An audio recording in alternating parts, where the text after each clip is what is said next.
Okay, so hey y'all, hey. I Hey, first want to thank both Kim, Dave, y'all for just joining me today on this talk space, which is titled The Check-In. As we approach the end of the year, I think it's important to check in on each other, and it is my prayer and hope that this space will help others who are just watching right on YouTube. Definitely. So first I want to start off by introducing Dave because you are a newbie. This is your Hey, first time here, so welcome. I'm so happy that you're here, and my I brother. appreciate you Um, thinking of me. of, Thank you.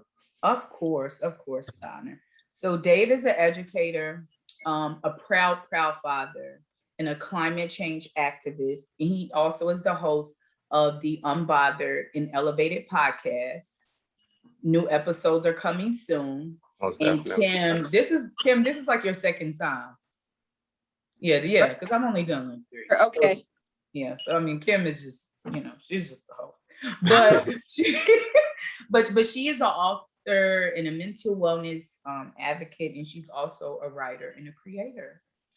So again, thank y'all for joining me.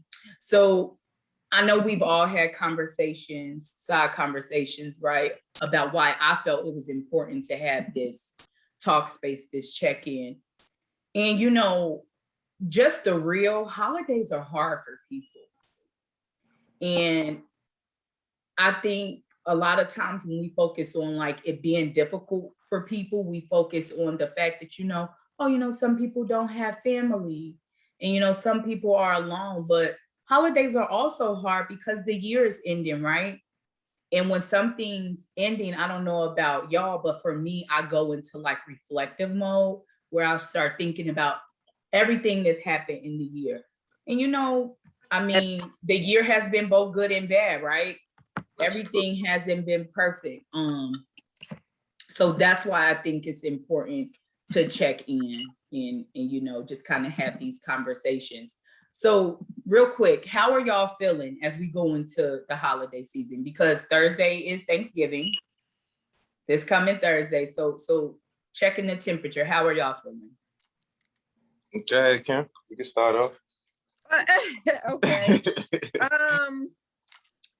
Well, the upcoming holidays always bring some sort of joy, at times, no matter how you spend it, right? So I'm just looking forward to being around some family, looking forward, even if it's not a lot, just looking forward to that, looking forward to fellowshipping with a few others, when cooking and just trying to get into the groove because prior to what you said, Mel, and what you agreed with, Dave, the holidays can be, it can be hard because the year is ending, you're reflecting, and as far as 2021, it's been a roller coaster ride. And I say that I've been saying that numerous times when I'm speaking to close friends, like it's been a roller coaster ride. So this upcoming holiday, which we got 3 holidays coming up. I know, back to back. Yeah, but the upcoming, which is Thanksgiving, this week, I'm looking forward to it. I'm just gonna be gentle with myself. Yes. It's a time again, just piggybacking off what both of you guys said, it's the time to get around family, to what we doing now, checking in, see if everyone's good. This holiday is coming up is usually, things you're supposed to be thankful for. One segment we have is to go around the table, say things we're thankful for and everything. But we actually, kind of expound, or me personally and my personality, like kind of expound on that and try to show being thankful and give gratitude every day. Because you shouldn't wait for one time of the year, to, reach out to family and everything. So I try to be that person. But again, life do hit, especially, this year, coming out of, still in during this pandemic, I don't know what point at this, what we're in right now, but a lot has changed, and so, but I was looking forward to, holidays. That's the times I do get my son. So, just passing that torch down to him, and try to show him, teaching him how to be thankful, every day and not just around the holidays as well. Yeah. I echo everything that y'all said. I'm really excited to just be with family. It's so funny because I have posted on the internet about like Thanksgiving, and someone came under my status and was like, this is a slap in the face to the indigenous community. How dare you celebrate Thanksgiving? And I'm just like, well, no, that is 100% true. However, I'm not, me or my family, we have never subscribed to the idea of this is the day that the pilgrims feasted or anything like that. We're all off. Our jobs gave us the time off. So we're cooking and we're celebrating each other and the love that we have for each other. And that's why, like, I had kind of transitioned to calling it Gratitude Day because so many people took offense. So I just thought, I don't know why I just thought about that. I just wanted to acknowledge that because, you know, I mean, it is a sensitive time for people. So all of these holidays, or, you know, days that are acknowledged, that we're talking about are fall holidays, right? And the time has changed and it's getting dark earlier. Is that impacting y'all at all? It impacted me a lot more so towards the end of last year, towards the end of 2020, because remember when the pandemic first hit, when COVID-19 hit, we were in March. So we were transitioning into April, you know, into spring. And that's when, you know, the sun is out a little more, you know, that spring, summer. So it was one day, it got dark like at 4:40, like 4:30. I think it was a day in September, not September. It's crazy. Yeah. It was December or maybe January. It got dark so early. And I was just like, I was telling my therapist, you know, I need a therapy lamp. I need a light lamp because, you know, these before, you know, the season changed, you know, there's a lot of sun, a lot of vitamin D, and it's not that. So I need something, you know, to keep me, you know, to keep my spirits up, to keep me uplifted. I haven't felt any of that way recently, but I definitely experienced, you know, kind of feeling down when the sun goes down, like literally between 4:30 and 5:30. I should start paying a little more attention to that. You know, if I get a little fatigued when the sun is going down, you know, a bit early, you know, it's kind of like a, you know, mental thing, like, you know, because it's dark, it's kind of like wind down, but you still have a couple more hours of work to do and everything. So yeah, I should start paying attention to that. Speaking of when COVID first hit, like, you know, not to, you know, I'm not the type to glow at all, but, you know, it was around my 30th birthday. Me and my cousins had something planned, you know, turned 31 time, you know, and we had plans to go to LA. That same week is when that first lockdown and everything, no gyms, no restaurants. You were sick, weren't you? Yeah, I was just like, because the more the movies got to it, I'm like, nah, this ain't gonna be nothing. Like, this ain't nothing, you know, just whatever. Like, we all felt a little bit of that. We all everybody felt that. Just like, what? Yeah. COVID. Yeah. But anyway, continue, Dan. Nah, seriously, I'll be trying right there. So it was a lesson to don't really always, not necessarily look forward to things, but have a high expectation of everything, you know, kind of really just, you know, really taking one day at a time, literally, because that's all we, you know, that's all we have. It's just one day at a time, you know. I have a thought, but before I say my thought, I have a question. Did you go to LA? Nah. Oh, damn. That's so messed up. You know, yeah. I feel like I knew like two other people. I know two other people who turned 30 in the like height of the pandemic. And then what they did was on their 31st birthday, they did like the 30 again and celebrated. Did you go back? Nah, what I did last year, I can't even recall at this moment because yeah, it was just more of just me just chilling. I think I spent time with my son, to be honest with you. You know, I think I did like a beach day or something like that. Yeah. It wasn't no big, but it's coming. It's coming. It's nothing too big I did because if I can't remember, then it you know, wasn't really that extravagant. But I try to keep it safe for now. You know, now things are finally getting better. Yeah. You know, so it's gonna be time for celebrations. It hurts. It hurts because you know it does. No, yeah, absolutely. Yeah. The reason why I checked in and asked you guys about how you were feeling with the time changes because as I was preparing for this talk space, I was doing research, and the American Psychological Association said 38% of people surveyed said that this time makes them feel stressed and anxious and depressed. And I mean, it does take a lot out of you, right? Because I am the type of person, I like to plan. So like when I get off of work, I get off of work maybe like at 5. And if I don't have anything else to do, I want to do other stuff, like maybe go grocery shopping, maybe do some laundry, maybe get with friends. But then at 6, it's dark and it's just like, okay, I'm about to go home. I don't have time for this. And it almost misses me, like 6 o'clock is still early. Like it's not late. So, and some people will tell you that they have seasonal depression, that this time is just very rough. I experienced that a little last year. Yeah, I know you spoke. Yeah. So let's double back, Kim, because you said something that was interesting to me. You said you used a therapy lamp. Mm-hmm. What is that? Well, obviously it's almost like a ring light in a way, like what I'm using now, because like we said, the sun is going down earlier, you're not outside like that. Even if it's just to go outside, you don't really want to step outside and chill, like it's pitch black, right? So your therapy light, you could put it in your bedroom, on. And so it could be an actual ring light. Yeah, and let it brighten up a certain, a certain side of the room, and it feels more like sunlight. Okay.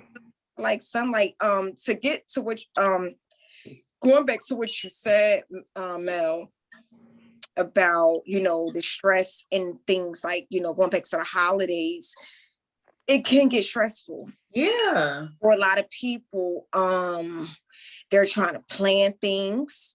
Then you got Christmas after Thanksgiving. So that's gift giving. Yes. People want the money for their children, for close loved ones, friends.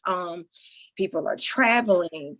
Then right after Christmas, we were bringing in a new year. Yeah. A lot of people put pressure on themselves going into a new year. The pressure of, I don't want to do what I did this year in the next year, or I want to be better, or I should be at a certain space for the next year. Some people reflecting can be kind of, I guess all over, the place, because they're reflecting things that went on, throughout the year. Then they're reflecting on, what do I need to do this upcoming year? So once January hit, you're putting a lot of stress on yourself. Remember the quote, "New year, new me"? People put a lot of stress on themselves. Once January hit, it's like, I have to be this certain person, January can be stressful, right after all them holidays. Yeah, I don't think that I don't know, because honestly, there was a time, with the holidays, even now, like sometimes again, like I don't fully look forward to it. I just go for the ride, again, because I try to, live through it or relive it through my son now, because it's just a lot of things that, being knowledgeable of, what happens around the holidays, not necessarily took the fun out of it. But once you become knowledgeable of it, it's just like there's things that I'd rather just live through my son for it. I won't take that away from him, but I'll definitely just live it through him again. Yeah. Well, I mean, this doesn't have to be like this long drawn out conversation, but I have a question for y'all. So since you could remember celebrating Thanksgiving, did your household ever acknowledge the Pilgrims? Was it ever like a sacred day?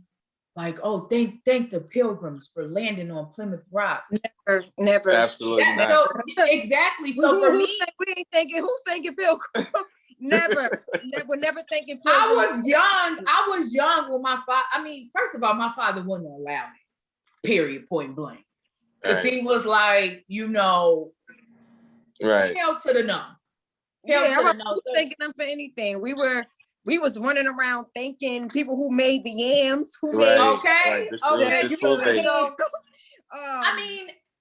thankful for each other. And Right. of course, thanking the Most High, thanking God. definitely. We're in tune with that type of, gratitude, Most definitely. Yeah. I mean, I think school it's good to be. wise, I'm sorry, it was go in the ahead. curriculum. I'm sorry. sorry, what'd you say? No. I said school wise, it was in the curriculum, Of so Right. course, of course, There you of go. course. But Yeah. you can't, I mean, look how they're I can't think of the word, but like how they're trying to rewrite history when it comes to slavery. And how, you know what I'm saying, in the school books, in the school curriculum. So I mean, you can't control what happens in the school curriculum. But you know what I want us to do as a people? It's beautiful to be aware. Mhm. We need to be aware. But there are some people who take their awareness to a place where they feel like they have to constantly be the shamer of people who come across as if they don't know. Does that make sense?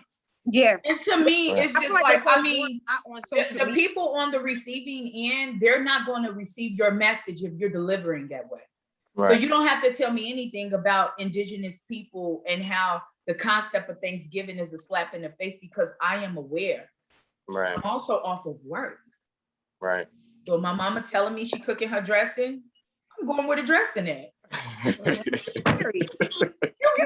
I mean, Yeah. it's just like, and I always struggle with how to respond, because it's like, well, I don't want to be dismissive to your feelings, but I'm also not teaching my niece and nephew that, the Pilgrims were like these saviors of Right. anything, so Right. I don't know. I always kind of feel like conflicted when this topic comes up, because it's just like, I mean, you're accusing me of doing something that I'm not doing.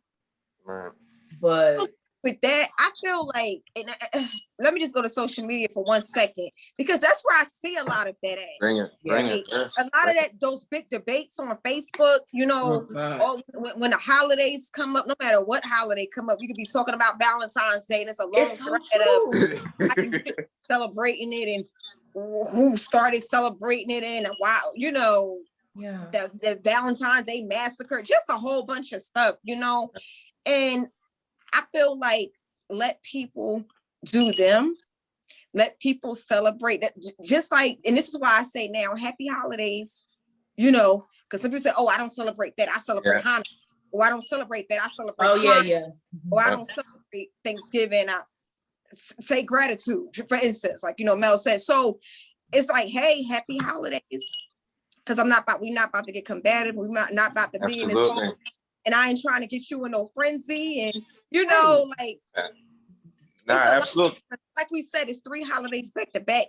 It's a lot going on as it is. Yeah. Right. So you have to be And gentle during with that time, everybody's family has, different traditions of how they do Yeah, absolutely. Thanksgiving, Absolutely. Christmas, New Year, so yeah, you guys sit on the money. You guys sit on the money too. So it's just like, as growing up, as you guys see that, it just seems like, again, like around these times that I don't know, like it seems like it's happened more recently too. Like, when the social media is exposed and everything, I feel like, America's, like you said, supposed to be where everyone should have that freedom to express their culture, and just get in when you fit in, don't discriminate, let them do them, but as you said, Mel, just be aware. Be aware. And I'm definitely in that wave too, Kim. Just happy holidays. Everybody happy holidays. I like that. Yeah, that's the move. Happy holidays, y'all. I'm telling you, I was talking about Christmas to a family member one year. That's how Kwanzaa. Don't Merry Christmas. I'm like, what? It's true.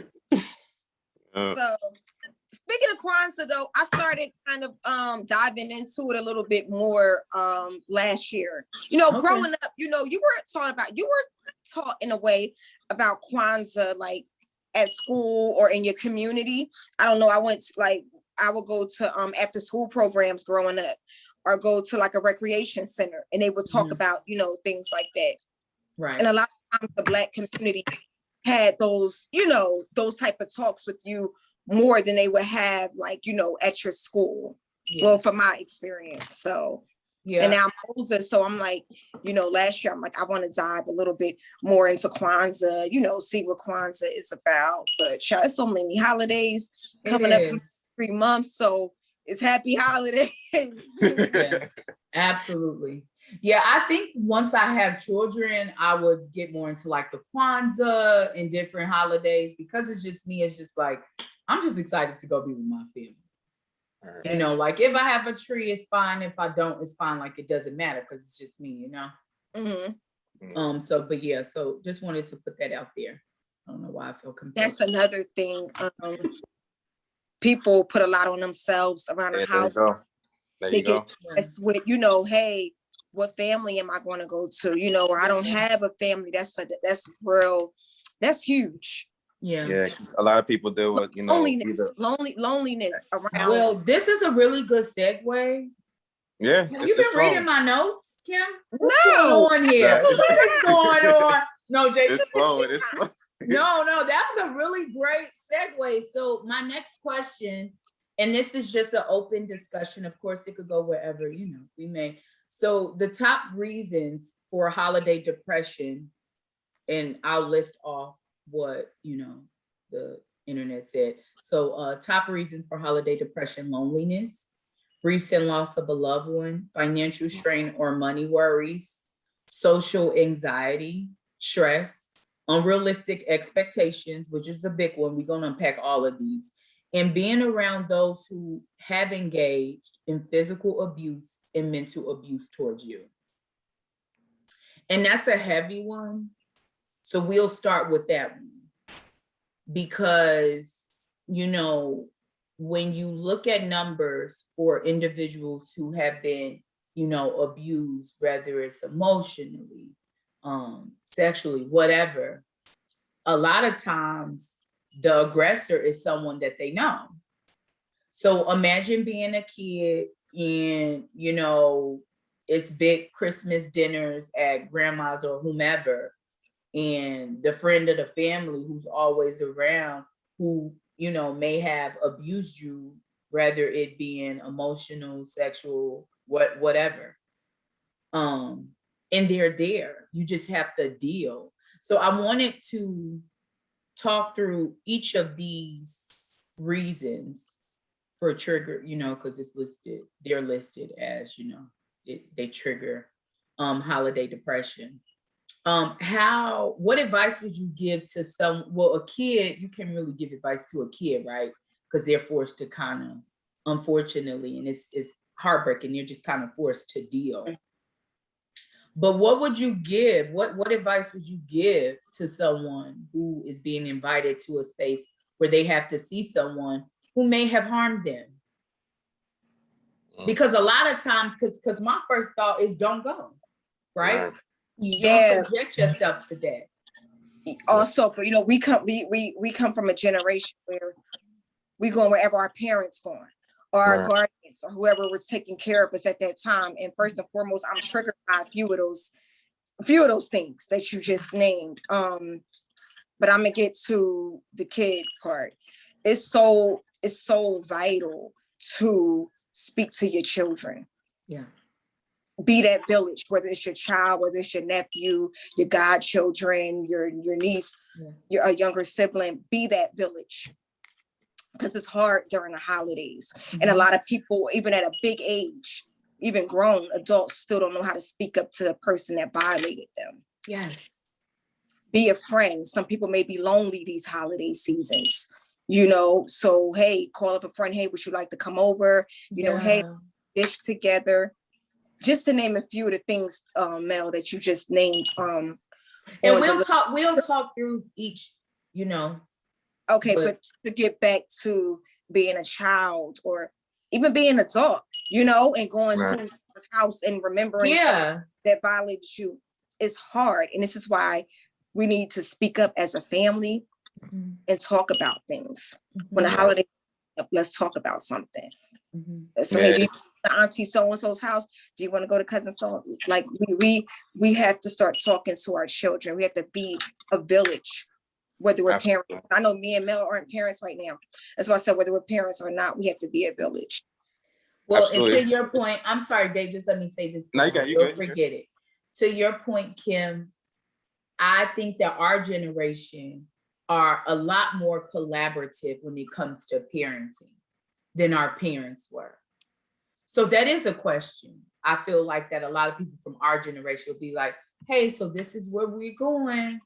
And you know, I mean, social Absolutely. media, there are pluses to social media, there are positives rather to social media, and then there are negatives. And the positive I see is how there's so much information out there that allows us to lean on each other and talk through situations like this. So like there's a lot of information when it comes to like, you know, just like the act of a violation and what that does generationally. You get what I'm saying? But yeah, I just wanted to say that I feel like, you know, we're a lot more collaborative. We're checking in with our children, like, okay, like, do you want to go here? You know, you looking at body language from your child. Okay, you look a little hesitant. What's with the resistance? You know, when I be talking to my niece and my nephews, and you know, okay, well, tell me what's wrong. Why are you silent? How are you feeling? What are you thinking about? Right. Those are questions we need to ask our kids. But anyway, go ahead, Dave. Nah, I think absolutely. I kind of went on a tangent. Nah, you're good. Absolutely. This is definitely just it's heavy. It's heavy that, you know, to discuss, you know, with anyone, because this is how people get traumatized and don't get over it until they become adults. Yeah. You know, that's just in an adult space and everything.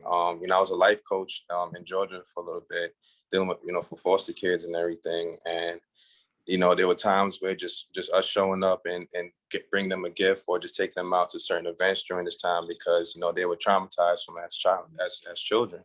When it comes to my child, you know, I have an open table policy. You know, we discuss everything, you know, because I think that's vital, especially, you know, me having a son. You know, so I make sure, and when things is like uncomfortable for him to talk about, it's never pressured, you know, right there and then. Especially not the type of time, because I would lose it. I would lose my mind if you know what we talking about ever comes to my child, first of all. Yeah. But it's never going to get there. You know, most I, you know, forbid that even gets there. That because I'm gonna be there in his life. You get what I'm saying? To make sure that doesn't be allowed. Period. You know, but in terms of, you know, someone that has gone through that and is forced, like you said, if they're a child and they have to go with their parents to this family event, this and that. That's why it's important, like you said, to pay attention to those body language. And I don't think it's never too young for a child to take therapy as well. If you see that every time around, if you pay attention to your kids and you see a certain pattern that, okay, they are taking long to go to this person's house, or, you know, or little things like that within on their body language. Like that was a good vital point you brought up. That it's okay. It's okay to go to a child therapist, or if you're not comfortable talking to daddy or mommy, like maybe there's someone outside that, you know, that person can chat with. And as an adult that's still carrying that heavy weight on them, go ahead, talk to someone. There is help out there that you can just release and let it out. And if that aggressor or that person that is there that violates you, join them as a family, you know, as a family intervention. Let them know that how you felt for all these years, and that relief, you know, might be something that just be, you know, salvation internally for you. Yeah. Did you just say join them as do a family family intervention? You know, now, put it all out. Our community, you know, with black put it all out. But see, I'm gonna be honest, Dave. That's some Aries. That's some Aries shit. Because that's how I am. My family will let you know to this day, I still be trying to have like family meetings. I agree with the intervention, but, you know, growing up in a black family, you may want to pull somebody to the side that you confide in, that you trust. And then they can kind of, you know, form the intervention, or however you feel, you know, comfortable with doing. That's all I'm saying. But doing something like maybe at an event, I wouldn't want to, but I would want to talk to someone who I confide in, and they can, like, you know, form it together, and, you know, we could talk. But I feel like it's good to do that when something first happens, because then when you get older, you're like, it's even harder. So when you're violated younger, I feel like it's best when it's younger. But I don't want to dip and dab into why people don't, you know, do it. But I think it's best to do it earlier. Because I mean, you know, you just never know what people's situation is, right? So, you know, and we can just move on. But, you know, imagine being a kid being threatened, you know, I mean, you know, so. That's what it's so many, it's so It's many. a lot of layers, but prayers to anyone who has dealt with any form of abuse. And we'll just move on to the next reason why so many people, not so many people, but you know, depression. No, it's many. Yeah, many people. During the holiday. So unrealistic expectations. And this is, it's, I don't know. I mean, I don't know if we put these expectations on ourselves or if our loved ones do. We do at times. Right, because you feel like it's the holiday. I love these people. They mean so much to me. I want to show them how much I love them. So I have to spend X amount of dollars to, you know, make them happy because it's the holiday. I feel like I'm always being the devil advocate when it comes to this. Do it. But it's just like, I mean, if you guys know me, then like I won't say don't expect anything from me. If I could do it, then I'll you know, if I can do it. I let it be known, like if I can do it, I can do it, because it just so happens, like, you know, to avoid that anxiety, to avoid, I have that conversation about 2 weeks early, 1 week early, my situation was going on, you know, and I'll be realistic, you know, someone set those expectations from them, because I do get the phone calls, you know, and it stopped over the years. It stopped because, okay, I know that's Dave, he understands, and I'll find my way to make it up. Yeah. I'll find my way to make it up. So I just avoid all that when it comes down, you know, into like, I guess my personal relationship. You know, if I have a lady, you know, I definitely, you know, make sure that she will feel appreciated throughout the year, you know, and then when this time come around, of course, you know, it will be nice, you know, if that's what she celebrates, to make her feel extra special around that time. Yeah. You know, for my son, again, he's gonna, you know, it's because you want them to enjoy that childhood and look back, oh, daddy got me this and daddy got me that. You know, for the adults though, like, I mean, for 7 gift card, or like if we go out, you know, on a dinner, all right, it's on me, just to express my gratitude around the time. That's about it. But I try to avoid all that anxiety, you know, go down the list and, you know, this person getting this person getting that, just for my peace of mind. Okay. What about you, Kim? How do you avoid unrealistic expectations? I guess just like being me, you know, people, I feel like this time, you know, around, people should know what to expect from me when it comes to holidays. I just, you know, I guess I just try to be in a space where, well, I try to connect with people who are understanding. Let me say that. People who are close to me that's understanding. You know, no, I may not come, or I may come, or I may surprise you with a card, or I may, you know. So my thing that I do now is not put a lot on myself when Christmas comes up. Things, you know, these holidays, period. To be, and as I said earlier, to be gentle with myself. Right. You know, I feel like I could be gentle with myself. I got some understanding people in my corner, you know. First and foremost, make sure that you don't put a lot on yourself. Yeah, because I feel like a lot of times it's foremost put a lot, because you break the bank trying to buy this for this person, buy that. Don't put a lot on yourself. That's what I would say, not to not put a lot on myself, and to have like supportive people. Yeah. So just be realistic. So create your budget. You know what come with me. So yeah. I mean, but that's real. Just be realistic. So create your budget for the year, not for the year, for the month, right? Because I feel like a lot of people start their Christmas shopping maybe like November. My little sister has started in October before, because she has 3 little boys, so it's a little different. But create a budget, make sure your bills are paid, and then whatever's left over, if you've been saving all year for your Christmas gifts, then tap into that money. But don't take your rent money to make sure that your loved ones have a good Christmas. Taking gas, because that's just foolish. Right. Taking from your election, you know, robbing Peter to pay Paul. Right. It just doesn't make sense. That part. Because you will hate yourself after. But go ahead, Dave. Now, also too, like what happens as well, you know, like the potlucks and, you know, Santa, Secret Santa. Secret Santa they have at the job and things like that.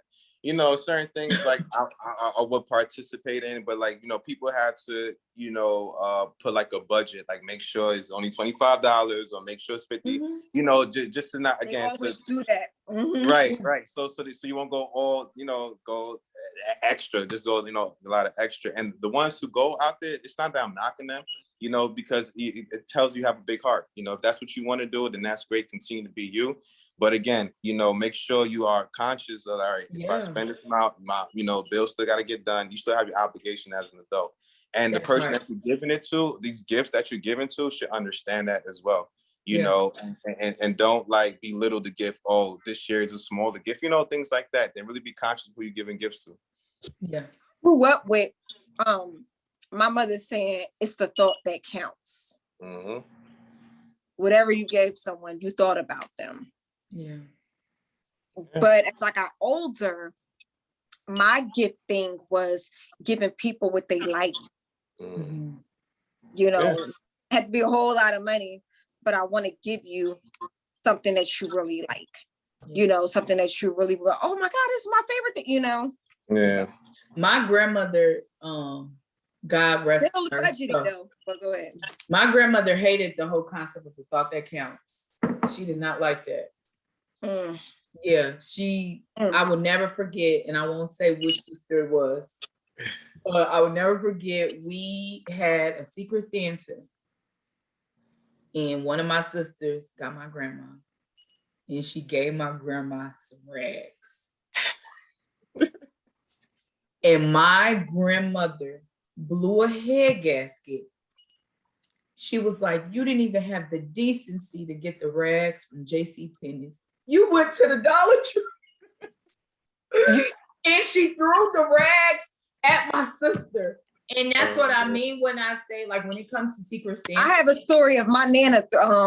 Yeah, she threw the rags. She threw the rags. I'm sorry, not at my sister, at a family member. But it just brought me back to, you know, my nana, like, you know, elders, like they say what's on their mind. They say what's on your mind. And it's gonna be what it is, no matter if it's the 4th of July, New Year, Christmas, they're gonna speak. Right. They're gonna speak. That was my grandma.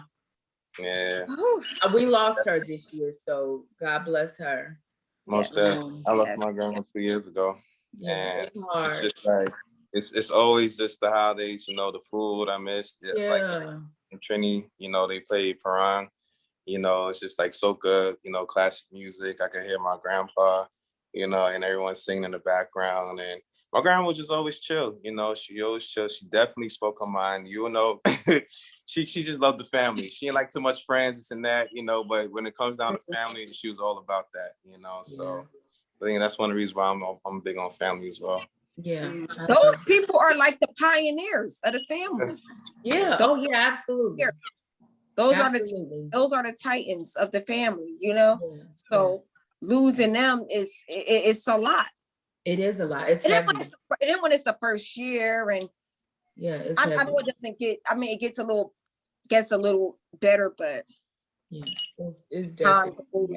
And we'll get into to coping with losing a loved one. Mm-hmm. But moving on, social anxiety. How do y'all deal with social anxiety during the holidays? So I'll just answer real quick. My answer is real quick. I'm always with my family on the holidays. I will not have it any other way. I don't care to be around anybody else's family around the holidays. It just makes me miss my family more. Now, if I'm like in a serious relationship or like married, then that's different. His family will be my family. That's different. But yeah, so I don't really deal with social anxiety around the holidays because I'm always with the people who know me most. So even if that's like friends, like, you know, they know me, so I don't have to put on, I don't care how people are looking at me. So I'm not anxious. Does that make sense? Nah, definitely.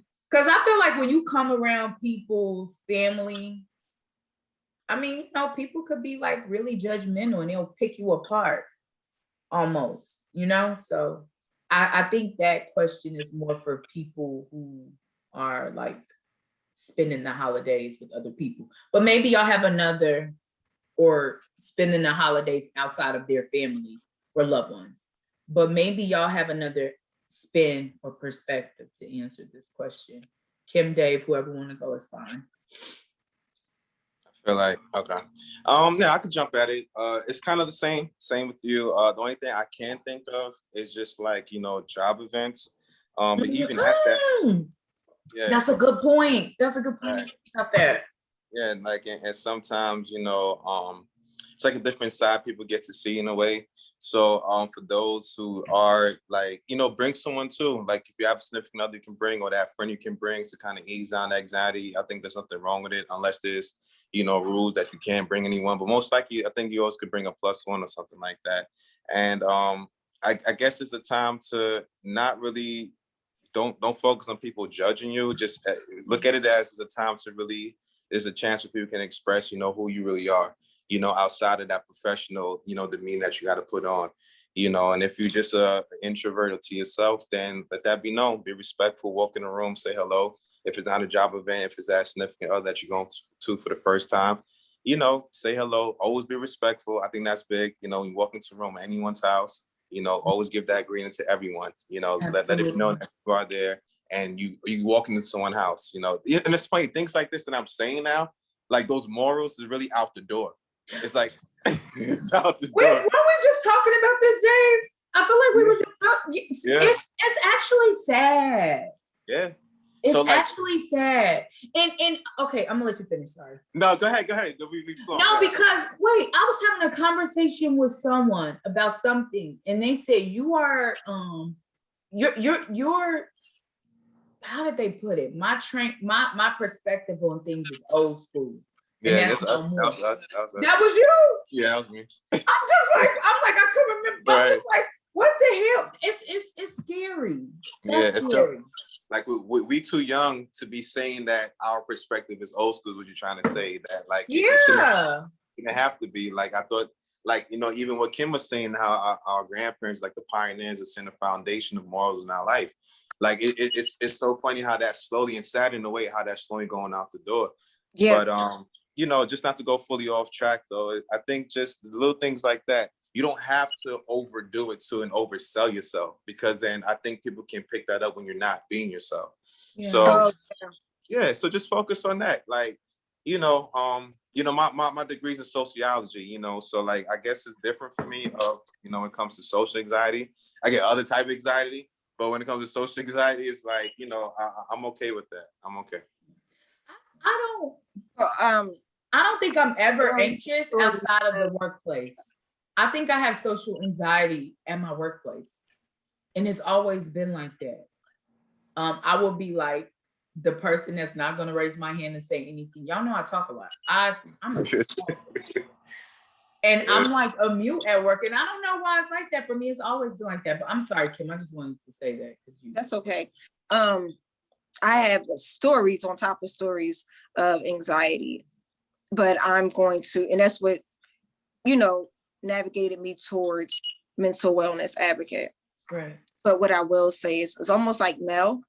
I just like being around family. Yeah. Around the holiday times, being comfortable, checking in, doing what I have to do. If I need to step back, I'll step back, so I really try to keep it cool, calm, and collect. I feel that. And I think I've tried that and did a little better with that with therapy, handling it with having severe anxiety, having experience with that. So now I'm just, sounds cliche, but I'm just more gentle with myself in certain environments, Yeah. Nah, that ain't cliche. That's real. Right. That's growth. I was gonna say that's growth. Lately, like I'm gentle with myself. Like I'm very gentle with myself now. Nah, if you can say that, that means it's growth. If you're acknowledging that, that's self growth. So it's not cliche. It's you can never be boastful about when you're speaking with yourself about yourself when it comes down to growth. Those are things you're telling your story. You get what I'm saying? So keep that in mind. Absolutely. Yeah, that's a good affirmation. Yes. Okay, so social anxiety, financial strain, or money worries. We kind of touched on that when we talked about the unrealistic because people will expectation. It go hand in hand, right? Yeah, and I mean another thing we talked about, or that we did not talk about when it comes to unrealistic expectations, is the fact that, or the yearning for loved ones to want you to be there with them. And maybe you just can't make it. That's an Yeah. unrealistic expectation, like hearing no, that may be like, oh damn, how dare you? But it's just like, I mean, actually, I just can't come this time around, and I'm sorry. Whether you can't come because another engagement, or maybe this Or maybe person, you ain't got the money to travel. you know That is this- real. That is real. Like, I feel like or this social person, media- or this person cuts up at events. Well, that's a whole nother You ain't story. about to deal with that this year. So Right. it's not that you don't, you can't, you don't want It could to be a go. few It's not that you things. can't. You don't even want to go and deal with that. Heard Yeah, that. you don't want to deal with that. Yeah, no, I hear that. And loneliness is another reason why people's depression is like triggered during the holidays. Yeah, I mean, because the holidays, this time around, you want to be surrounded by people you love. So honestly speaking, I don't think I've ever thought about this, but I could not imagine not having one person, at least one person on the earth who loves me that I could call and tap in. That's devastating. And that will send me into a spiral of depression for sure. Oh, How yeah. about y'all? Wait. I mean, so the Bring that back question, now. They say if you can't think of one person. well, so the next reason why depression is like heightened is because of loneliness. Mhm. And what I was saying is that I could not imagine not Okay. having at least one person I missed that part. Okay, yeah. who I could call and be like, okay, I'm pulling up, like, during the holidays, because I mean, the holidays is a season where, you want to be with people you love, whether it's family, friends, your significant other, whoever. To the core of when it even the thought of you can't call on someone. But I think once your mind frame kind of switch around and understand that it's really the time that you do have off from work and off from your obligations, right? Picture not call a holiday, just picture like it's just time off from work, and you're choosing this time to spend with loved ones, right? And whether it's going to be a gathering when you bring food to the table, or it's going to be gathering where it's gifts involved and you bring food together, right? So the thought of just not having someone to share that time with when you have off, and the thought of everyone else is spending time with people that they love, that can be hurtful. That can be hurtful. It's sad. It's sad. It's hard. Yeah. But I think that you have to reevaluate. If you are that person, generally speaking, then you have to just kind of reevaluate yourself to see how did you get to that point. Is it something? That's a good point. Yeah, because no. Wait, not trying to make light of this one. But that's a real good point. How the hell don't you have not one person? As one person, but okay. So because we're supposed to be giving like tips and stuff on how people can avoid this, what I would say to this person is, you have the right, give yourself the right to feel sad, feel devastated, right? Cry, be patient with yourself. But I would suggest you spend the next year trying to make friends. Because if you don't have family, then okay, or rekindle with your family. Right. That next year needs to be dedicated to you trying to cultivate and build relationships. Because and looking at yourself, right? Because praying to ask God to align the right people in your life. Amen. Because all that falling out and rekindling and falling out, and it gets draining and it gets exhausting. Yeah, absolutely. So to cultivate more prosperous relationships, I'm asking God to align people that need to be here.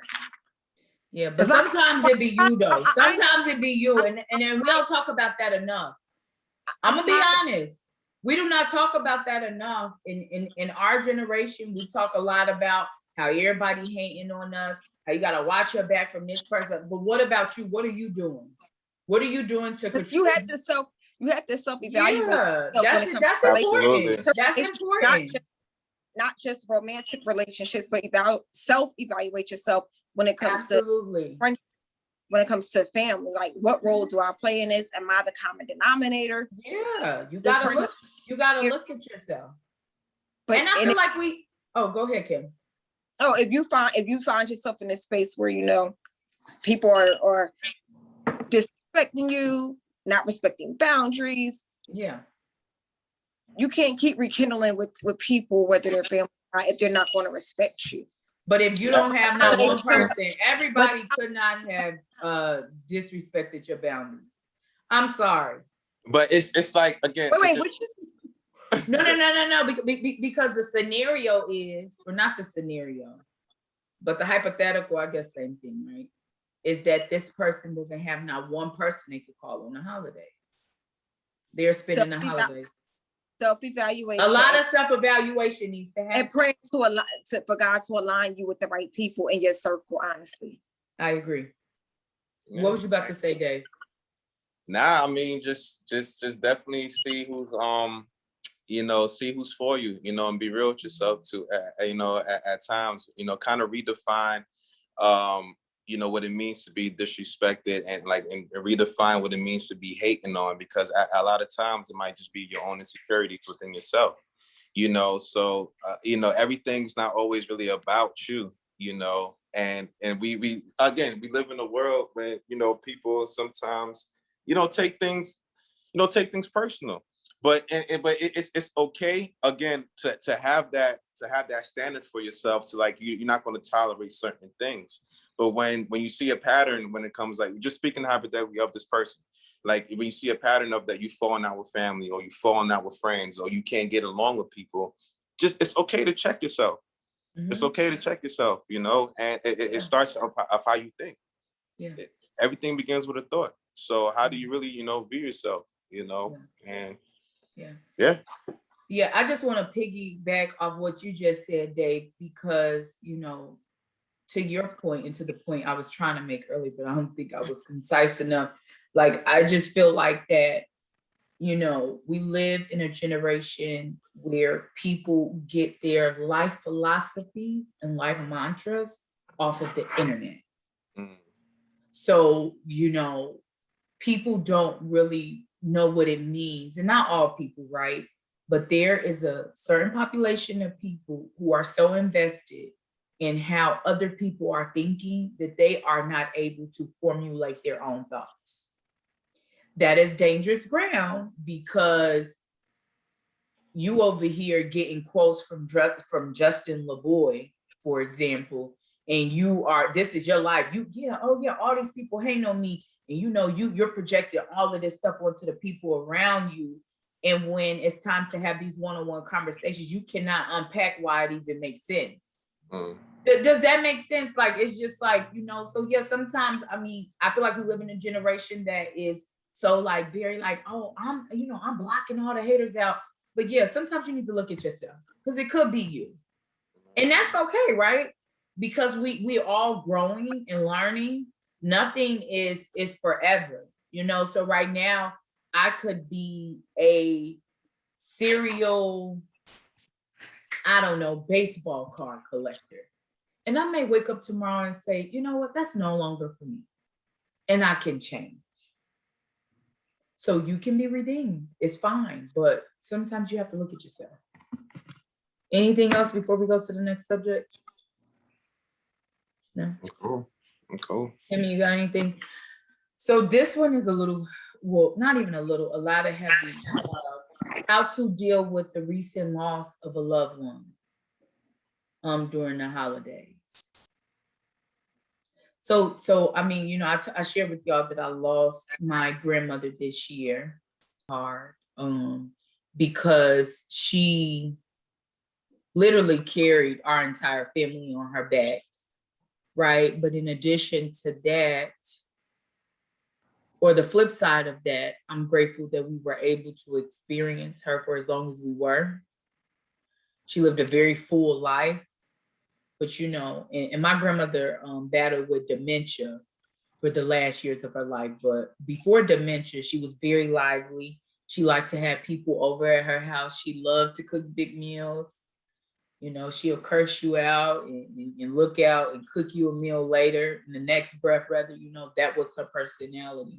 And then dealing with the loss of my brother, who was taken from us at a young age.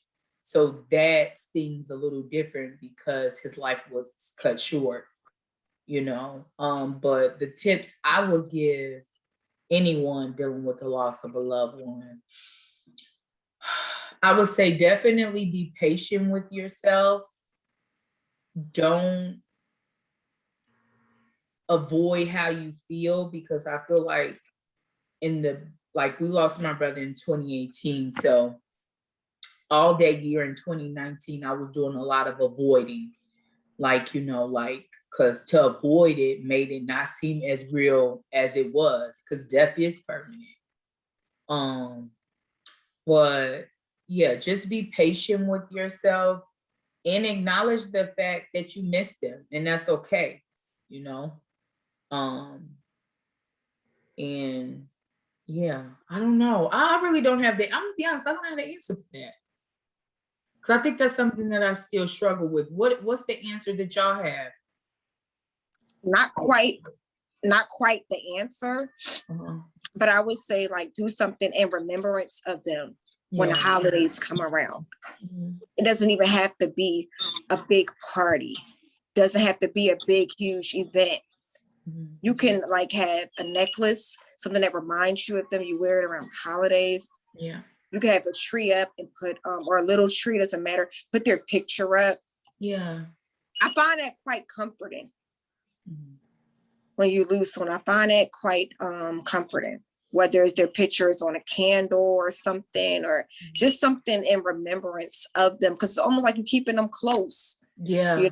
They're not there, but you're keeping them somewhere and you're remembering them, you know, in a way. Like, and I think too, because I'm big on sentimental things, like, you know, sentimental pieces and stuff. So, you know, I would definitely say around a holiday, like just do something in remembrance of them. Even if a lot of people don't want to do it with you, you know, you could do it, yourself. Yeah. We can't hear you, Kim. Pause it. So I know it's layers to people grieving during the holidays of, you know, lost loved ones. And I know I mentioned sentiments that will be, you know, comforting. Some people, everybody have different moods, you know, so some people may not even want to deal with anyone during the holiday, whether you have your sentimental piece or not, whether you were just laughing the day before, you may not want to deal. So isolation, I think, plays a good part. And for some people, when they are isolated, it may be a good thing. I mean, I wouldn't tell someone to isolate themselves, you know, for the rest of their life when holidays come about, when they approach. But if isolation is going to keep you grounded, you know, from like going crazy, not crazy, but, you know, like cussing people out, having mood swings, you know, I would say handle your grief during the holidays the best way that you know how to, you know.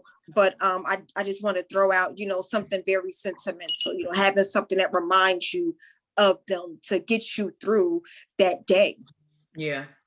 So I know for me, when my brother passed, because of how he passed, my sister did this candlelight thingy, and I still have the white candle from his candlelight. And on his birthday and the day that he passed, I light it at midnight. Always.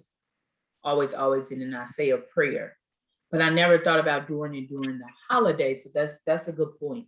Maybe I'll do it before I go home, because I never want, I don't want to take it out of this house. I don't want to risk losing it. Right. Yeah, but go ahead, Dave.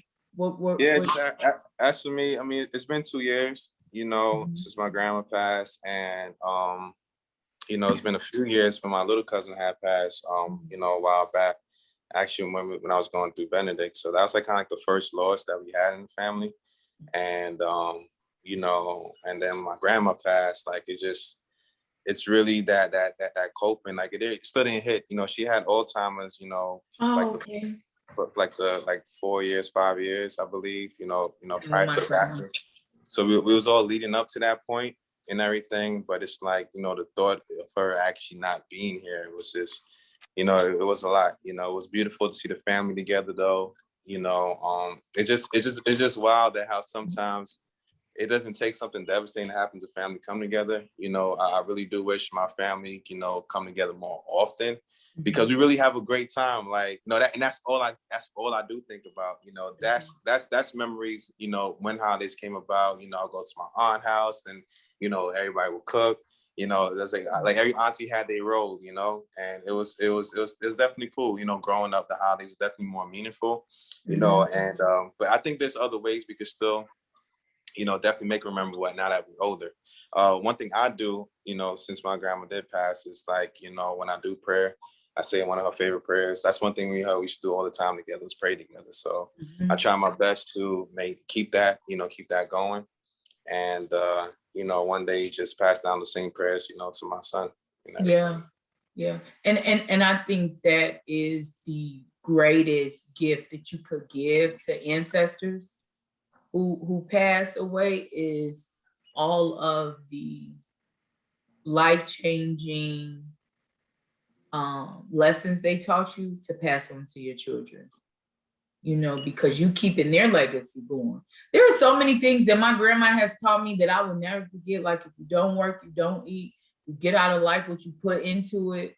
I still be saying, one time I told my niece and nephew, and they look like, okay, pretend, like, get out of our face, but it's real. You really do get out of life what you put into it. Like, my grandma had all of these amazing punchlines. It's just like, she was so wise, but when I was younger, I felt like she was just being so hard on me. I'm like, Grandma, cut me some slack. Yeah. I'm like 10, cut me some slack. But I feel like she saw something in me, and she was just preparing me for what she felt like she saw coming to me. And life-changing. She's a big part of who I am today, really. About 8 years, I lost my grandfather, and he was the biggest father figure in my whole entire life thus far. That's a blessing. The biggest father figure that I've ever had. And I've always said that my mother and her siblings had the best dad ever. I always felt like that. I love that. He passed on back in 2013. He lived a long, life of 88 years, and just to piggyback off of what Mel said, is things that he told me that I'm going to take to my grave. One thing that always stood out was he will always tell me, who gives a F what people think of you?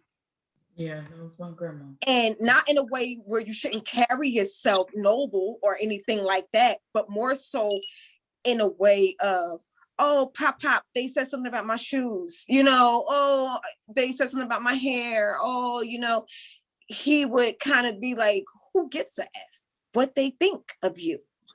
Then as I got older, starting to work, I'm like, oh, this person, I don't think this person at the job really likes me. My pop would say, who cares? You be you, you always be. And I think that's why I carry that also, even when I struggle with it, it's not struggle with it, but, at one point, I struggled toning down who I was, in front of other people. But my grandfather always told me, to be authentic and be you. Who cares what people think of you? So, he had a lot of sayings, but that's something that has always stuck. Yeah. And growing up in a family home, how some of your family comes, when they live with you for a time, when you grow up in a family home, right. A few people, older people, but what I do now, for those that lived a long life, what I do is, I think about things that they said. I laugh about them, actually, kind of reminisce on them. And I only want to say with those who lived a long life, Mel could tell I like, talking about stories of people, that are no longer here. And I feel like it brings me some kind of comfort, Yeah. So it's funny because I feel like everybody from that generation, like our grandparents' generation, had the same like ideologies. They had these philosophies, what they held on to, and that's how they got through life.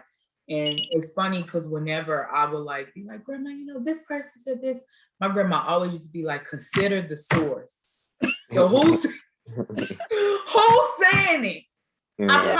That was her famous line. Anybody could tell you, any of her grandkids, her children, consider the source. So if you're saying this, okay, I mean, this is a joke. I'm not gonna take this to heart, you know?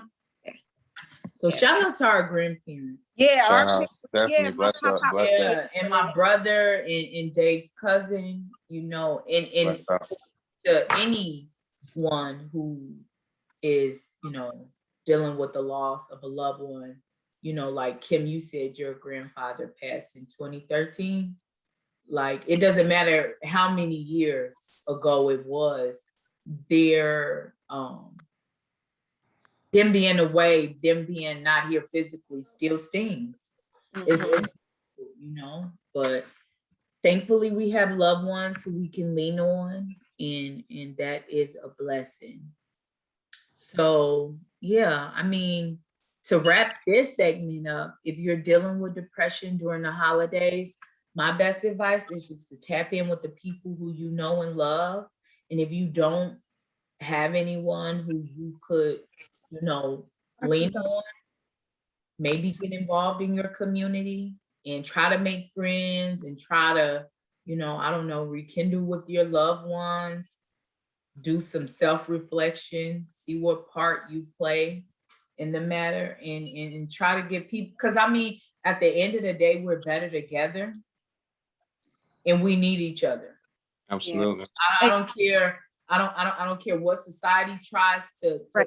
what agenda society tries to push on us. We need each other. You can't do it alone. It's impossible. Absolutely. And Yeah. one second, I know we're about to go into the Young Dolph, right? We're about to go into Young Dolph. And I know we just talked about grief, and we spoke, you know, a lot about, you know, the titans of our family that we have lost along the way. Grief is just, it's so, it's just so sudden. You don't know when you're going to feel away. I know we're talking about the holidays, but those we have lost, who, as Mel said, whose lives were cut short, that grief is hard. Yeah, it's different. I'll be honest. And Mel has always said that, and I never could really connect it. I could never really connect it. You know, I lost a cousin, but he passed. He was killed, like, I want to say the early 2000s, so I was young. And this happened in California.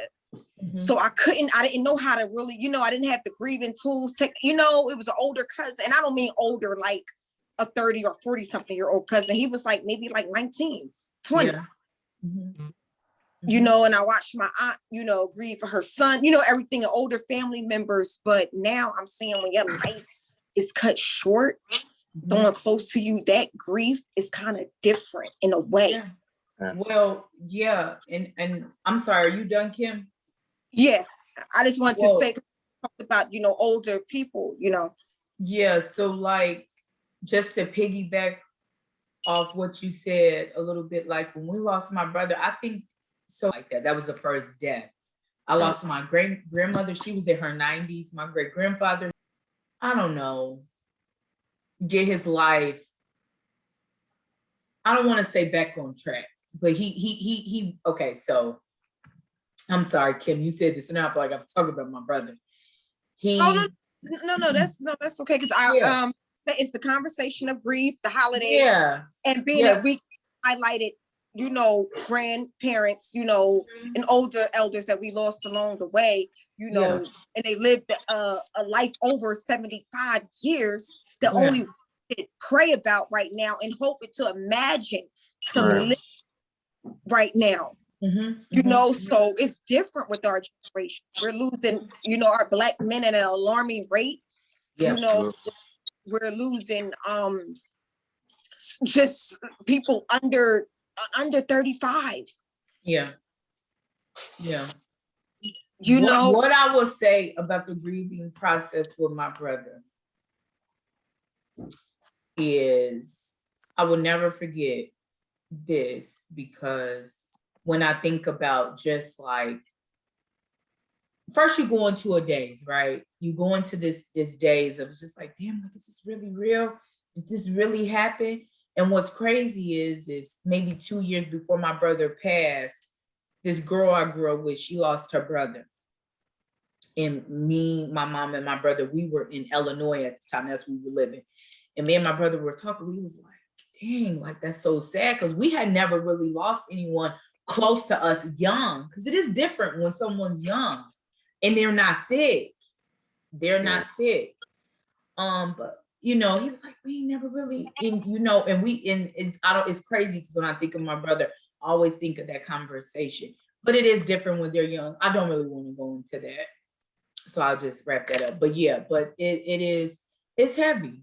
It's heavy, and I just wanted to it's crazy because I feel like another thing that hurt too is you have no control. You know, so it's like, you know, for me, I'm not saying that I'm a controlling person, but if someone comes to me with a problem, I'm going to present a solution to you. That's my nature. I'm not being dismissive to how you feel. I just want to figure out how to make you feel better. Right. You could vent, oh my God, I'm sorry you hurting. But and it was just like, it was no solution to my brother being gone. Like, he had just had a son 2 weeks before he passed. You know, so it was just really heavy. It was just really heavy. And that's why I think, you know, the biggest takeaway is be patient with yourself. Be patient with yourself. You know, everybody deals with grief different. My older sister, she is very emotional. It's not a bad thing, but you know, she'll be like, you know, I can't do this because it's just too emotional. Like, we literally just had 2 weeks ago, was it 2 weeks ago? We literally just had the plea hearing for my brother's murder 2 weeks ago. And we had to do victim impact statements. And my oldest sister's like, she couldn't do it. And for the life of me in the moment, I couldn't understand that, but now I get it. I mean, you know, it's heavy, it's hard. It's hard. You over here memorializing your brother. You know, my brother was 3 years older than me. So, you know, whatever he did, I was right behind him. Jessica was like April's shadow. I was my brother's shadow when we were younger. So whatever he did, you know, he had the dyno bike. Mommy, Spikes, teach me how to ride the bike. You know, I wanted to be like, I'm playing basketball, shooting hoops. Backyard. You know, I mean, it's just like whatever. Like, I mean, like, there was a time when my brother, you know, I mean, he was like, he was a father to us. He wouldn't let nothing happen to us, you know? So I mean, it is heavy. It is heavy. But I just say, going back to, you know, what we're supposed to be talking about, I would just say, just be patient with yourself. And if you have to release, then you have to release. That's okay. That's okay. All right. Any other remarks before? Just thanks for sharing. You know. Yeah, I know. Nah, it's you know, you need that. You need that, and like, you know, we're here to listen, and you know, it's definitely something that's heavy. I just want to throw that out there. It was hard for me to like accept, you know, when you had said that too. Like, it was, even though we seen it coming with my grandma, but it was just hard to accept it for a while, you know. And so just through prayer, you know, and the holidays again, when she was make the sweetbread. So I'm always looking for some sweetbread around the holidays, you know, whether my mom make it or my aunties, you know, whoever. Just I look forward to the sweetbread as well. Yeah. You know. But yeah. So what's sweetbread? Is that like a Trinidadian thing? Yeah, I've never heard of that. Yeah, sweetbread. It's like a bread with raisins in it. You know, it's exactly what it sounds like. It's sweet. You know, put a little sugar on top, and it's like homemade bread with raisins in it. You know, got coconut in it, a little bit of coconut too as well. That sounds good. Send us the recipe, Dave.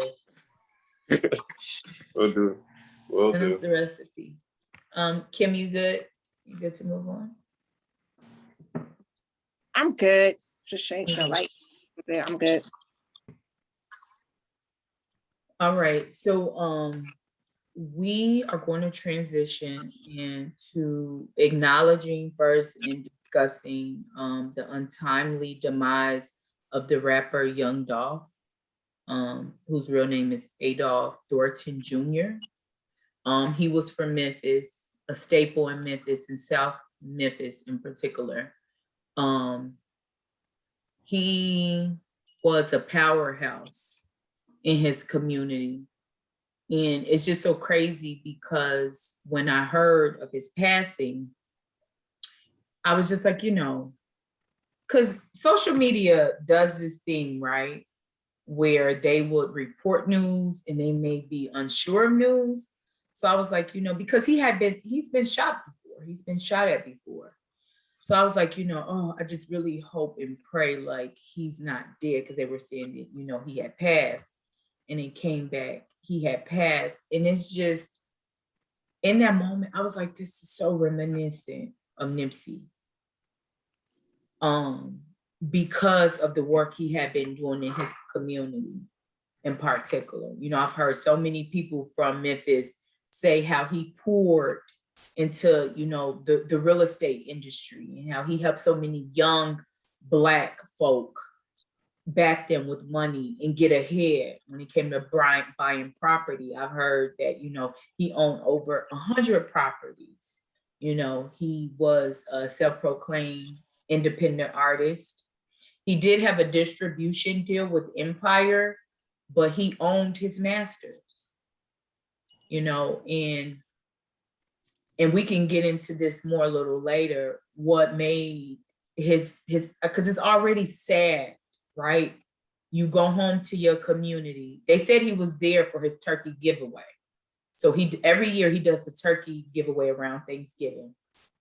So he's home to give back, in preparation to give back to his community, excuse me. And for him to be shot down in a Black-owned business in the hood, who he gave so much to, where he gave so much to, it's triggering. It's triggering. His wife has an organization called Black Men Deserve to Grow Old. Dolph is the face of most of her apparel, her sweatshirts. And it's just like, how devastating is that?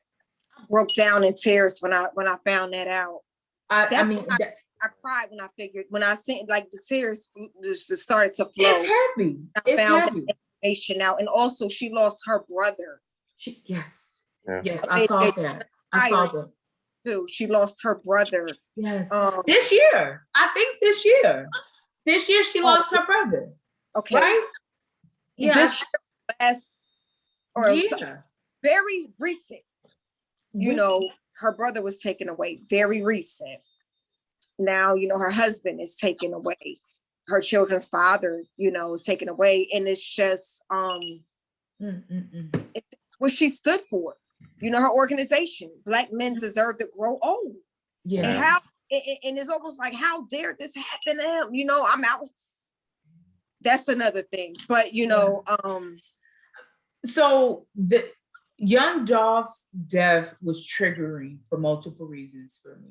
Obviously, I lost my brother to gun violence, right? So anytime I hear of a Black man being gunned down, or anybody being gunned down, is triggering for me.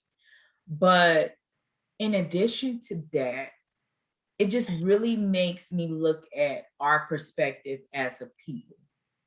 And we really have to we have to begin to unpack this, and unpack it with the goal of determining what is the resolution. Because I don't know about y'all, like, there are times where I listen to these younger artists because I'm a fan of rap. I love rap, and there are times where I go out, so, I'm listening to the younger artists. And, there is this messaging in all of the new music about how cool it is to drill, take someone's life, being just shiesty, for lack of better words. And it's just like, that's why we continue to be here. We felt it with Nipsey. I ain't never been to California, but I heard it for that community because I know what he meant to that community. And it's happening everywhere. Mo3, Derek Jones, Brandon Lane, you don't have to be fake. I mean, you're not exempt. Yeah. What, because violence is happening, right? The Ahmaud Arbery trial is happening right now. Closing arguments began Monday. And we already got a slap in the face. So this segment is I'm sorry if viewers have to feel like we're kind of jumping around, but it's there's so many layers to this. It's layers to this because I mean it's just so much going on. You have the Ahmaud Arbery trial happening where he was killed by a self-proclaimed vigilante. I mean, that's what I'm taking it as. This is neighborhood watch. Y'all saw him running. Y'all didn't like how he responded to you guys stopping him from running. So you killed him. You hunted him down and killed him. So it's just like we have that side of things, right? And then you have the violence in our community.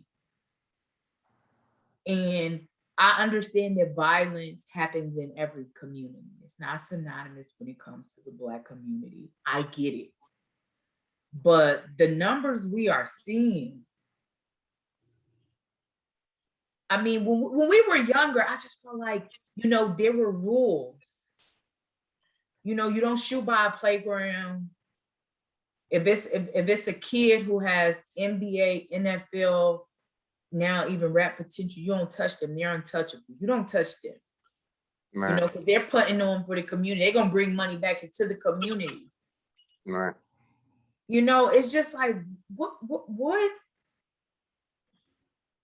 And Dave, I'm gonna speak to you because you are me. So have you sat back and thought about or tried to unpack these young men's logic? Or do you have young cousins who are in this life? Because I'm trying to understand, what is their ego?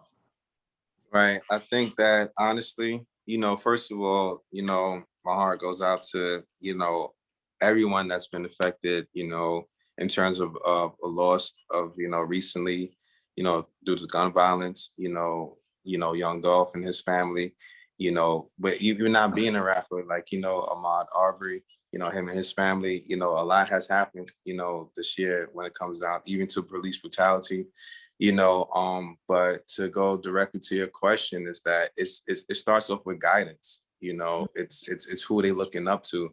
And I feel like it goes back to what we were discussing earlier about having those morals, of us having morals and being in our 30s, old fashioned, who are the kids that are in the teens or in the early 20s? Who are they looking up to?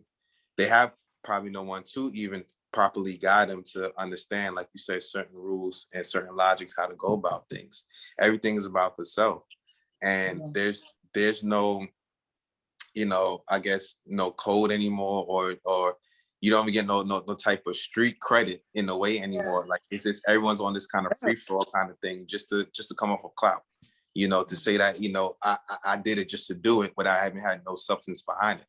To actually answer your question, I can't even fathom a proper thought what's going on within the youth's mind. Yeah, I mean, seen thanks for that response. Yeah, I've seen a post the other day, and it was just like, I shared it, and it was just like, the hood needs therapy. Mm-hmm. Absolutely. Me and Mel spoke to this before. Our community was never big on therapy. So, I seen a post recently, and it was like, the hood needs therapy. And this was, a little after, the Young Dolph's situation. And I'm just like, wow, it just goes back to us as a community, to us as Black people. It's like growing up, what was that? Therapy. Our community, our families wanted to conceal that. if anything was wrong with you or anything was going on, or you need, it was just, hey, we're not talking about it. You don't need to go to therapy. You don't need to go to counseling. Everything is okay. Right. And it was frowned upon. Mhm. But I'm like, therapy needs to happen. And like Dave said, even as a child, at a young age, therapy needs to be in progress. Like someone needs to get that going, and it's hurting a lot of souls. Yeah. It's hurting souls. It's taking people away from their family. It's the people that you taking away, the people that still got to go about their life the next day, the next hour, the next month, the next year, they're hurting. Yeah. And you're hurting the hood. You're hurting your community. And the reason why I say the hood, because it's not much going to therapy and the people that are in poverty. And I know a lot of people would attest to the whole thing of, well, some people can't afford this, afford that. People out, it's even low income therapy nowadays.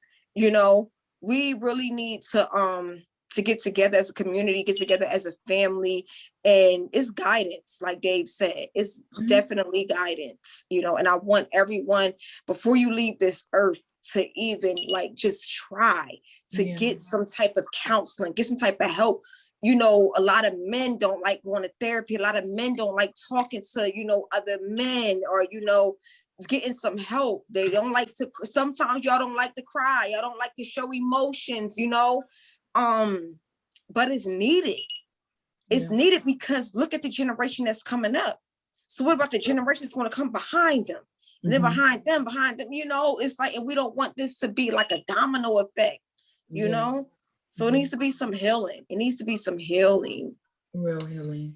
Yeah. Yeah. No, I definitely think it needs to start with healing.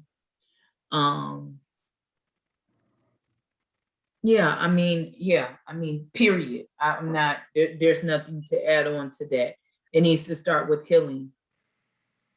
But outside of healing, there needs to be accountability.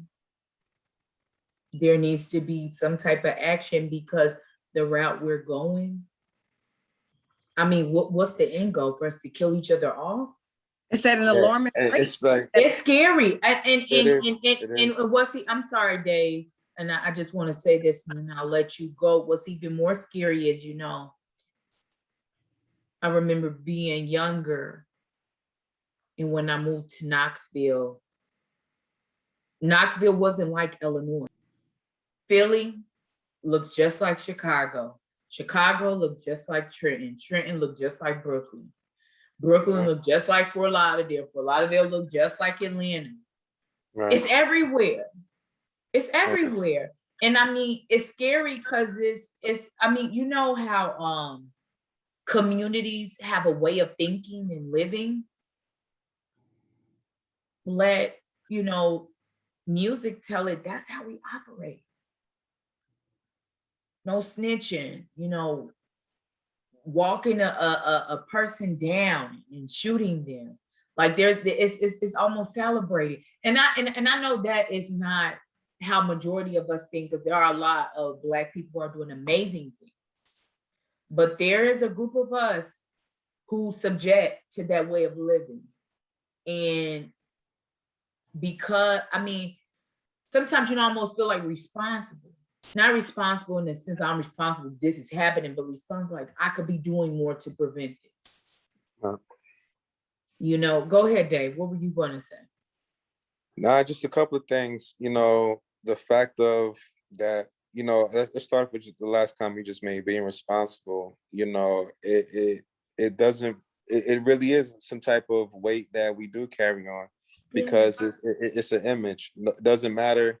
One thing that I never got, it doesn't matter if I'm, dressed like this down, or in sweats, or if I have my shirt and tie on, button up, suited down, whatever. But what gets to me sometimes is just walking by people, and when they tuck in their purse, what I'm saying? They want to tuck in their purse, or they feel that threatened, that type of threat when I come around. So it's just that the way and the first thing they look at is the type of image we portray ourselves on the media, so that type of responsibility and doing our part is, reaching out, have a segment where, I'm gonna get things started back up with, my podcast soon as well.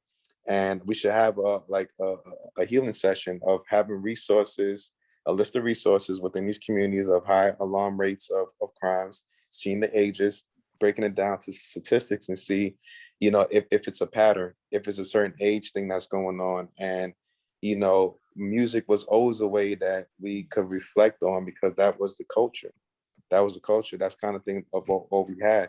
If you really think about it, it's just really this goes it's deep. It's deep because this It is nothing is. new. There's so many layers.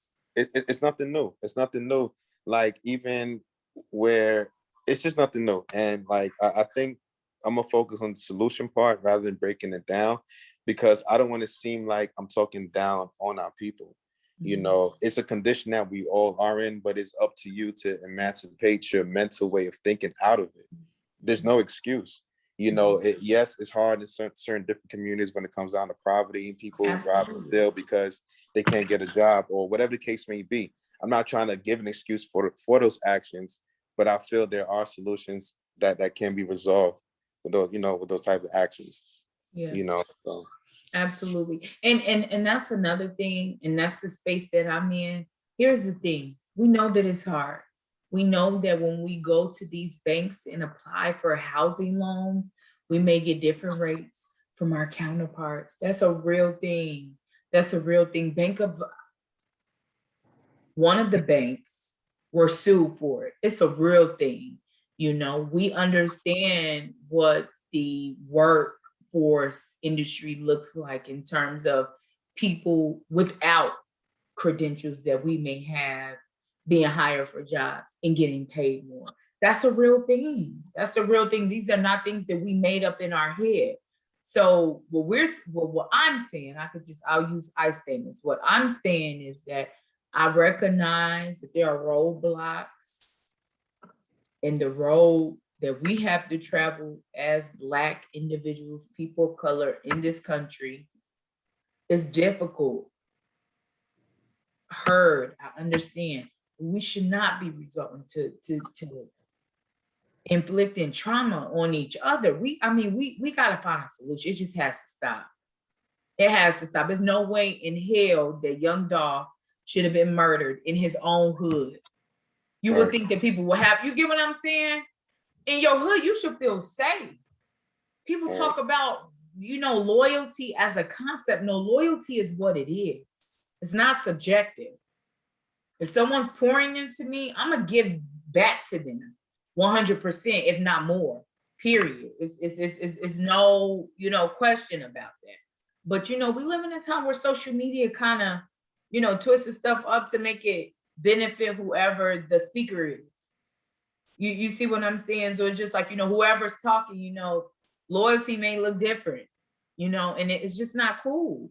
It's just not cool. And I do think we need to get back to just having morals, basic respect.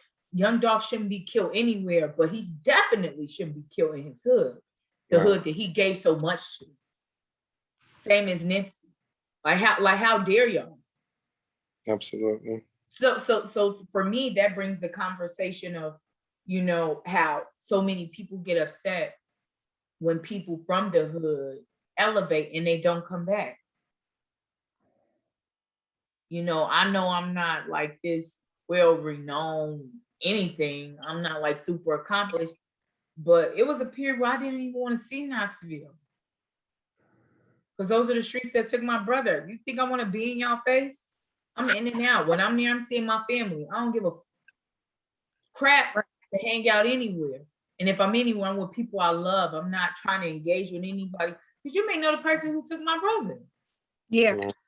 You get what I'm saying? Mm-hmm. It's just like we just really have to do better. And it's not even a judging thing. It's more so I love you. I want you to do better because I love you. Because we from the same hue. You win, I win. Period. That's the bottom line. And it's just it's sad. It's sad. I've been thinking about that young Dolph right before the holidays. I just can't imagine what his family is is dealing with. They have to plan a funeral during the holiday season. Can you imagine? Yeah. That's devastating. It's unfortunate and it's heartbreaking, you know. Yeah, And it really is. I just, you know, this whole guidance, healing, you know, having like let's get a solution Yeah. to as you're running around here and you're taking people out of here. Left and That's right. not coming back in this lifetime, you know. And that's also another hard reality for the people that is left behind. That's a hard reality, you know, losing someone and this person is not, you know, coming back, and all these people live for things that these people are doing for their community, they're doing for their children. It's heartbreaking, Yeah. you know. And it's almost like these kids feel like it's a game. Like, I don't think they are aware of how, like, indefinite, like, death is forever. You can't undo that. You cannot undo that.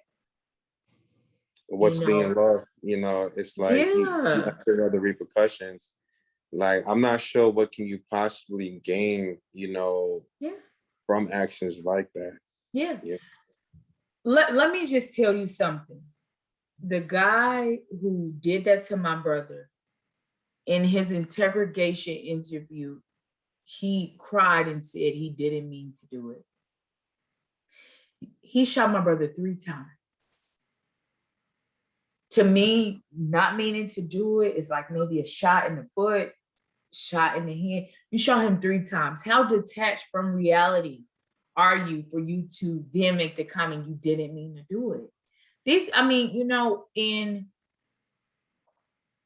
we talk now, the conversation surrounding opioids is, you know, surrounding white people, because it is an opioid crisis in a lot of rural areas, right? But I think we need to kind of talk about, you know, how we as Black people use drugs. Because I feel like these drugs have these kids out of their mind. This lean, popping pills. You know, it's a real thing. It's a real thing. It has them out of their mind. And in the moment, and I'm not saying, you know, well, I don't know if the guy who did that to my brother was on any type of drugs. I'm unaware. But I'm saying for you to say that you didn't mean to do it, it's just like you kind of sound like maybe you were detached from reality. Because you shot 3 times. You shot him 3 times. Right. You get what I'm saying? So it's just like, you know, like in it, whenever I think of this conversation, I think about, you know, our community's relationship to turning up. We all like to turn up, you know, going out to the club, getting hookah, rounds of shots. You know what I'm saying? Like, I don't know if that's fogging our judgment. What are you all's thoughts about that? Or do you not have any thoughts about that? Mine is the same that I said before you started to speak on. No. I'm talking about the whole opioid piece and drugs. Oh, that's what I'm talking about. I can't even keep up with all these new drugs. No, because I feel like every time you turn around, it's something. You know, you do what you do, right? I can't judge nobody, you know, what their choice of drug, their choice of high is, right?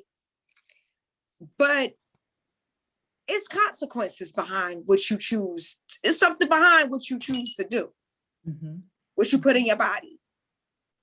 Something behind what you choose to do. And I think that's just life in general, you know, it's things behind what you choose to do. Even sometimes things behind when you make mistakes, you know, unfortunately. So, and that wasn't going towards what was previously said, but well, in a way, yeah, but we know that wasn't a mistake. So I would just really, you know, like I said, I can't keep up with it, but it definitely, I believe that it definitely could affect you. It definitely could affect you. I mean, people out here on all type of stuff running rapid, you know, and doing things to people, causing people harm. Just back, what was that last year, Mel? Just to say this real quick. I think a girl had turned down some guys that were outside the store in Harlem. Yeah, I remember that. Said that they were on, you know, some type of stuff. Come on now, women can't go nowhere. We can't go in the store, get a bottle of wine and feel safe. Yeah. And I say that because, you know, it was said supposedly that they were on some type of pill or some type of drugs. Yeah, no, I mean, I honestly believe that we are downplaying the impact that this lean act or whatever these kids are on. It has a big part in why the Right. murder rates are so high in our communities. And I Think think of that. that's, I didn't even think of that, honestly. I did not yeah, even think. no, I honestly believe that. I honestly believe that. I feel like people are self-medicating because of where they are in their life. You know, their home life is maybe difficult, and they don't know how to deal, so they self-medicate. You I know, also feel like and people it's are also a looking form of up. guidance. Oh, I'm sorry. Go Yeah, ahead. because I feel like people are also looking up to people. Yeah, that's Right. what I was That's about to say. it. So yeah, like what Dave said with guidance. People are looking up to people. Oh, shooting people is fun. Oh, yeah, I'm a real, you know, because I took somebody's life. Like, I think people are really looking up to people that are doing these, you know, these outrageous acts, you know. So yeah, it definitely, the drug it definitely plays a part, I believe. Yeah, absolutely. So again, so we're gonna add that into, into the solution, segment of things when we kind of recap back on this, like have a statistic on the ages of where, because I'm hearing like, I didn't even hear about the story in Harlem, to be honest with you. But what I am hearing, because I'm in South Florida now, I'm from Brooklyn, for those who don't know, that like they kind of wilding out there right now. I heard like, I heard Brooklyn is out of control. It sounds like it's going back to how it was back in the days. But like I'm not sure what's the cause of it. Maybe it's type of drugs. And again, I'm who am I to judge? How you get your high, whatever, this and that, and how you self-medicate. That's all for you. But you still have to be aware of if you are able to even if the body even agrees with it, with you, see what the reactions are. Be accountable, that's what I'm saying, of the ages of these actions, of like who, like is it, like a teen thing that's going on, that's getting out of hand? Is it early 20s? So I definitely want to look more into it. And what we can do, just have a segment of resources. All right, you in this community right here in Brooklyn, I have this number for you to call. You're over here in Nashville, I have this number for you to call. You know what I'm saying? It's like, let's just do our part. Let's do our part, because I'm not even gonna lie, because I feel like, again, that responsibility for some reason, like it's on me, like it's kind of like my fault, because you want to be the example of you want to set the example of what you want to see in this world. One thing that Nipsey said, the highest act of any human being, is to be inspired. So what are we really being inspired of now these days? Because there is a lot of Black excellence out there. I thought that was a new thing. I don't know what happened. I don't know how it switched up and everything, but we need to get back to that. Hold on. But don't trip. It's been a thing. Right. It's been a thing. I remember at Benedict, and both of you guys, Benedict family, period. Right. I remember being at Benedict and, going with people from like maybe South Carolina and going to their family members' house and seeing like just how like big houses, the husband and wife, they're together. They actually love each other. Right. They have careers. You know what I'm saying? So, I mean, Black excellence is happening, but we can praise back Black excellence and acknowledge what things that may not be Black excellence as well. Y'all get what I'm saying? Like, that's not Black, like, that's not cool. Like, I'm sorry. And I feel like we tiptoe around it because we don't want to sound like, we're bashing people or being judgmental. But it's not about, what I'm saying? It's not about being judgmental. It's about, look, you're hurting. I acknowledge that. I see you. What can I do to fix, or not fix, right? But help you get to the other side. Yeah. And I think that's what a lot of these kids are missing. Yeah. You know what I'm saying? Like what can I do? Like mom's not hearing you. Maybe she's in and out of the house. Maybe your dad is in jail. Maybe he's not. Who knows? Maybe he just don't understand. What can I do to help? And I feel like we need more of that because I feel like social media has drove us to an individualistic society. It's all about me, what I can get, what's happening to me. Oh my God, woe is me. And it's just like, well, I mean, actually, other people are dealing with shit too. Life is hard for other people. Y'all know? Yeah, Definitely. yeah. You know, Yeah. just to kind of conclude a little bit, Yes. I think the biggest delusion that we live, as a society is that we're all separated. Like this all individualistic, kind of new I wave. hate it.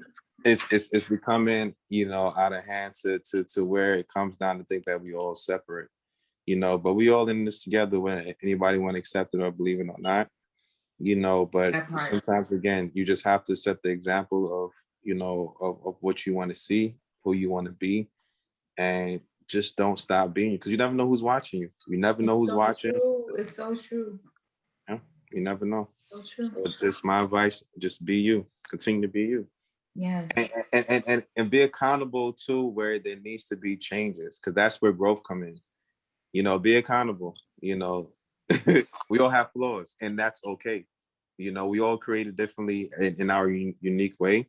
So it's okay to acknowledge where you lack at. I think sometimes you sit back and just focus on that and watch yourself grow, because there is something on the other side once you accept it. So Absolutely. Kimmy, you got anything? Are you good? No, you guys said, I feel like you guys said what needed to be said. All right.